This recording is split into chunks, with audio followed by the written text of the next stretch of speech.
My love story is all about food, and I'm joining local friends for dinner at Enoteca Cangrande. This is a classic little mom-and-pop restaurant, with Giuliano helping diners match fine Italian wines with just the right local dishes, while stylish Karina is in the tiny kitchen making sure every dish is just right. My favorite way to eat in Italy is to trust the chef and just say, "Bring it on." Giuliano is serving us an array of plates. Each celebrates fine ingredients of this region. And Giuliano, along with Franklin and Marina, are helping us appreciate what we're eating and drinking. This is such beautiful food and it's such beautiful wine. Yeah. Can you imagine having the beautiful food with no beautiful wine? Not really. It would be like being at La Fenice, the opera, first row, and being in bad company, someone who doesn't appreciate opera music and would prefer rock music, let's say. It wouldn't be the right thing. Next up, eggplant parmigiana and burrata from Puglia. Do you talk about the food as you eat it? Is this part of Yes, absolutely, constantly. Any age, without getting bored.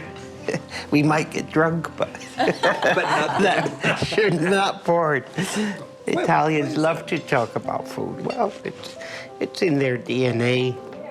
What we have here. As the cannelloni with fontina and duck ravioli with amarone arrive, we learn that even in a fine restaurant like this, diners have a higher standard than you'd expect.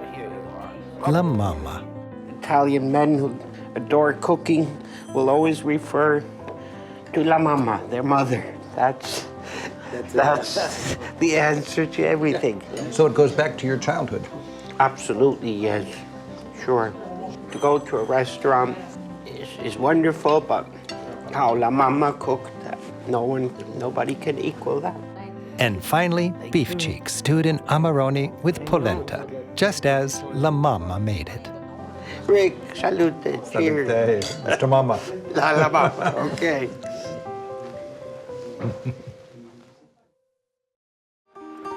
We're back in Amboise, and a day of chateau hopping puts me in the mood for an elegant meal. My friend and co-author of our France guidebook, Steve Smith, is joining us, as is so often the case, just in time for dinner. The rustic yet elegant L'Épicerie serves delicious and well-presented traditional cuisine and is a hit with locals. Its tiny kitchen manages just fine. Tell me what you're having and why. I ordered shrimp from the Loire River, so it's freshwater shrimp with tapenade. Tell me about this. Escargot, I love it. Escargot is famous in Burgundy. That's where it started. But it became popular. Every region in France seems to do an escargot. The rosé is refreshing, isn't it?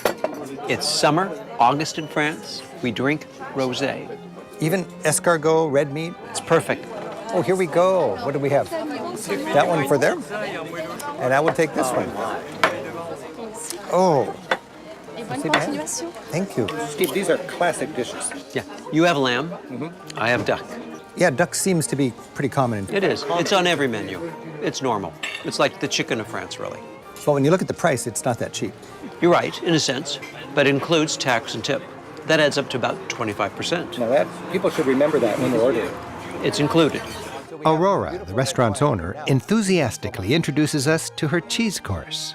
Alors, you have a local goat cheese, all right? You have the Sainte-Maure de Touraine, Celles-sur-Cher, Valençay, and Pouligny-Saint-Pierre. After, you have some cow cheese. I have just one local cow.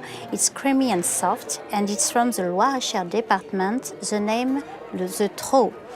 You have Strongazan, but creamy too with the Langue from Champagne. If you like from Savoy, you have the Reblochon. From the north, you have Maroilles, Pont-l'Évêque, Normandy, Saint-Nectaire, Murol, and Fourme d'Ambert blue cheese from Auvergne. So you have goat cheese and cow cheese. Yes. And it goes from mild to strong. Exactly. And it's like a map of France. Yes, exactly. You visit different regions. Le fromage, vin rouge, et pan. It's beautiful. C'est formidable. My friend and fellow tour guide Ken Hanley is joining me for dinner and perhaps a better insight into Scottish-English relations. Above the Old Bell pub, the New Bell restaurant serves up fine food in an inviting living room ambience. In researching my guidebooks, I find that throughout Europe, the small husband and wife-run places, especially if one of them's a talented chef, serve the best meals for the best prices. So this really is contemporary Scottish, then, you'd say? Absolutely, yes. I think it sort of boils down to that they're not aware that we have this old alliance with the French. We have a natural produce, you know, from seafood to, you know, to beef and vegetables and that. But because of that old alliance, we have the French je ne sais quoi with the Scottish local goodies, and the end product is something that really surprises people from the States. A pleasant surprise when you come as a tourist. It's more than a pleasant surprise, absolutely. It's a delightful surprise. Yeah. The duck, I'm having the duck. Oh, looks nice, thank you. Thank you very much, dear. So why are you wearing a kilt? I wear a kilt because I'm proud to be Scottish, and it shows my natural culture and my natural history, and that I'm Scottish and not British. So are you Scottish first or British first? Scottish. Scottish first. Right. British second. Second Scottish. Scottish second also. So is the Scottish spirit alive and well? I'll tell you what, Rick, the Scottish spirit is alive, vibrant, and the lion is ready to roar. Really? There's no doubt in your mind? No doubt at all. Well, Slanjiva.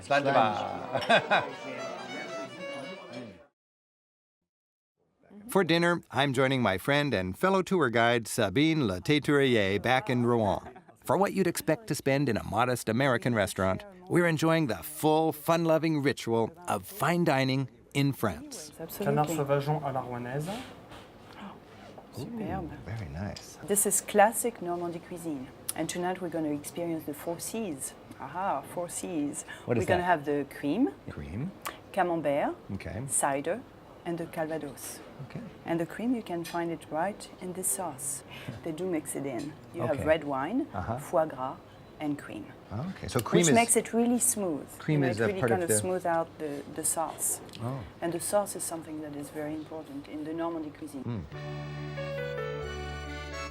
In a fine French meal, the main plate is followed by a cheese course. In this case, cream gives way to camembert, which is only one of many tasty Normandy cheeses. Camembert, Pont-l'Évêque, Nivaro, et Neuchâtel.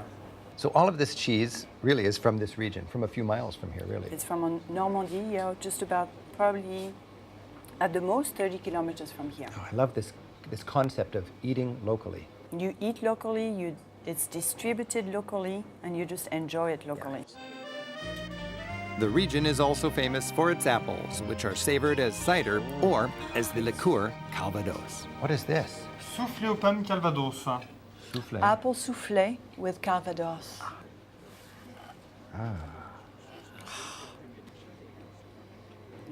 Is it good? Very good. The 4 C's of Normandy. Creme, camembert, cider, and calvados. You got it?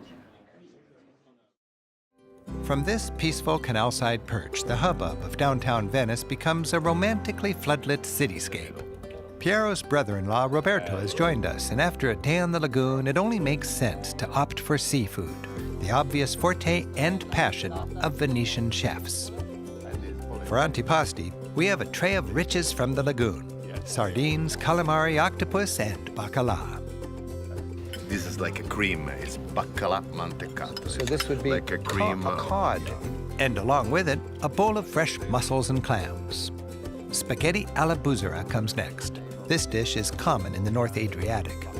Veneto? Yeah. No, Veneto. And the first part of the Croatia, that is Istria. Okay.